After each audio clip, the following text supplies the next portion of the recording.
up, everyone? It's Magic Clouds here, and today we will be learning an iconic move called the card spring. It's a way to shoot cards from one hand to another, and people have asked me if there were magnets in my card, and that's how amazing this move is. And without further ado, let's learn how to do this incredible power move.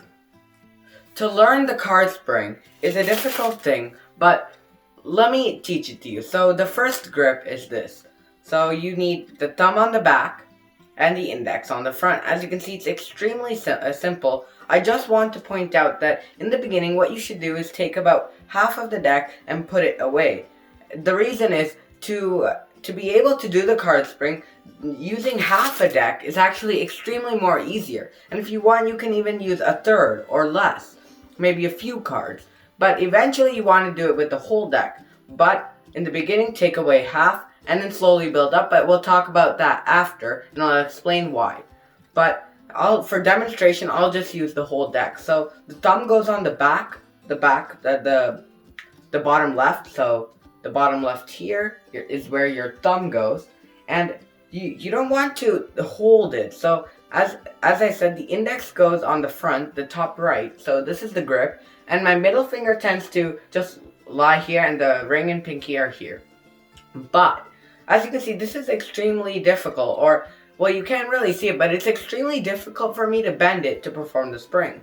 So what you should do is once you get into the grip, since you're already holding the deck in your hand ready to grab it, you don't want to hold the cards like this. You want to grab 99%, but I don't really touch the bottom card with my thumb. I'm just above it, just enough to hold it, but sometimes, as you can see, cards drop by themselves. And that's because I'm not fully holding on to it. I'm holding on to most of it. Then what you're going to do is you're going to bend. So just put pressure downwards with your index and your thumb and you're bending, right? And this will actually be supported with your left hand. So you're bending and then you're going to release. So how you're going to release is you're going to slowly let go of the pressure that you're building up. And as you can see, the cards are flying like this. And you want to release it off the thumb. So what I mean is, you can see it really well from the side. As you can see, when I release it, there's this shape to the card. It looks kind of like this. You'll be able to see, but the cards are actually coming off my thumb. As you can see like that. There's also a way to come off the index. I'll just show you the difference. I won't teach you that because I don't know many people who use it. But if you let go of the cards off the index, it'll be like this, which is straight. But what we want to do is go from here and slowly release with the thumb. So straighten out your thumb. As you can see, it's bent. So straighten it out and the cards will release.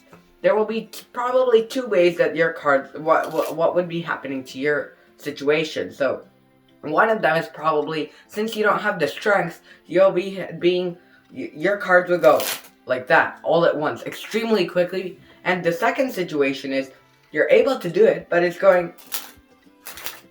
they're like breaks. So those are the two situations that you may be having if you're doing it with me right now in the video. And the reason is you haven't built up those certain muscles and parts of your hand to be able to do it. When I was starting off this move, I couldn't do it either. So don't worry, it will take a lot of time. So once again, you're here, index and middle finger resting on top if you want. Thumb, you're simply holding the deck with your left hand like this, about high, so you can grab it. You're pushing down, and then you're picking it up, and then you're releasing it off the thumb, and in an even way. So that's experimentation. You want to do it even. Now let's talk about if you want to make it longer. And you should still be practicing with about half of your deck. So let's say you're doing half of your deck. Before I go on to how to make it bigger and make your card spring bigger, let me first talk about how you can build up that strength from half a deck. So let's say you took my advice and you're using half a deck and you're doing the card spring like this with just half, and you're doing the exact same thing, and it will be easier because you're holding less cards.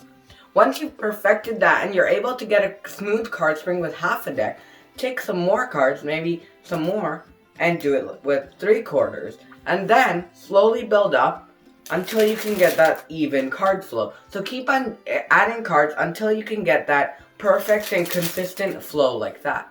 Then get the whole deck and work on it until you can get this. At first your distance will also be shorter. So it's the same strategy. At first you might be doing like this. So a short distance. Start off small and then get big. Then once you've perfected that, get bigger. Like this maybe. And then then you're here. And once you're at that point, once your card spring is relatively big, you've technically mastered the basics of the card spring.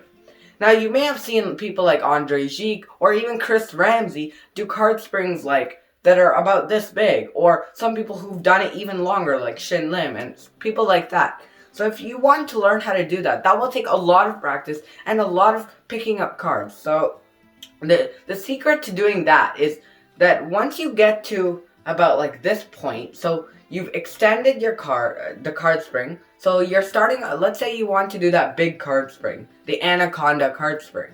You're bending the cards, and then you're going up as you're releasing like this. Then you're at here. You've brought your hand up suddenly, really fast, and the cards are all in the air, in the motion. So the card fell, but as you can see, you're in this motion. You're going to take your left hand, because just imagine, so you're here, and the cards are here, you're holding a packet of cards, and if you were doing a normal card spring this big, you won't be able to do it because the cards are in such a distance that it won't be fast enough and powerful enough to be just shooting downwards. It would probably flutter and fall to the ground. So what you need to do is you can't sustain it and keep on shooting cards. So once you bring your hand up, you're taking your left hand, and immediately once you've got to that maximum point, you're bringing your left hand up, and then you're opening your hand. So there would be little cards here because you would be holding it in your hand, and then you're opening it and you would just slam them all together. So let me just quickly try to show you a mini version of the real big one. So you would hold the cards, and as you would come up, you slam it. So you bring up and you slam it. So that wasn't very big. As you saw, my hand went up to catch the card. So you don't have to do it this big. Even if you go about this big, it's helpful if you bring your hand up to catch it and catch the card. Then at first, you'll have a mess. But over time, through perfection, if you spend a lot of time on this move, you might even be able to get a bit of a cleaner move. But that's why you should open your hands when catching, so you're able to not miss any of the cards that might fall down. So that was the card spring. Whether you want to simply do the normal small one, or you want to keep on pursuing until you can go big, that is the card spring. Don't give up. Even if you struggle, move on to something else and come back. And I hope you enjoyed the video. And this is Magic Cloud signing out. Thanks for watching.